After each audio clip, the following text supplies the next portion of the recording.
These are the Google Pixel Buds Pro, and today we're going to unbox and take a first look at them. Now, looking at the packaging, I think it's really compact in comparison to other earbuds packaging. Inside we get obviously the Buds Pro themselves and a lipstick.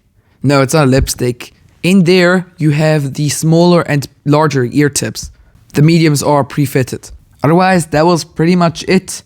I mean, we do still get the quick start guide and the user manual, obviously, but nothing else. But I mean, you still get all the essentials you need. So, good job, efficient packaging, Google. Now, when I first took the Google Pixel Buds Pro in my hand, I thought, wow, that's a nicely designed case. It is pretty much the same as in the Pixel Buds 2 and in the Pixel Buds A, but I mean, that was the right move. I really like this case. Coming from the Galaxy Buds Pro, I really think these are a huge step up in the case design department. It's also just some pretty minor details that are just much better, like the opening and closing it.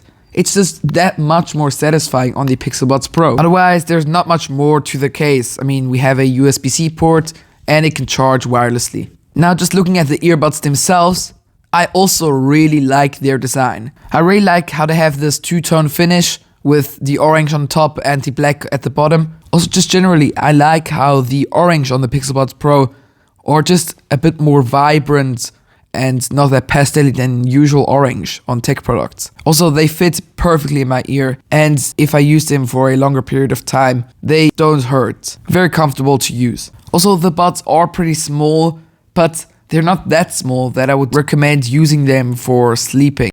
By the way, if you enjoy content like this, please subscribe. I mean, it's free. Now for some small facts. Firstly, the Buds Pro and the case are IPX4 water resistant. Secondly, the Pixel Buds Pro, as you may expect it, have active noise cancelling and the transparency mode.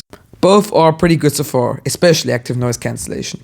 And last but not least, the price of the Google Pixel Buds Pro has gone down significantly. At launch it was $200, and now you can find it for around $160, which isn't a small jump. So far I've really enjoyed using the Google Pixel Buds Pro, and I'll probably make a review about them when I've used them a little bit more. That's been it, bye.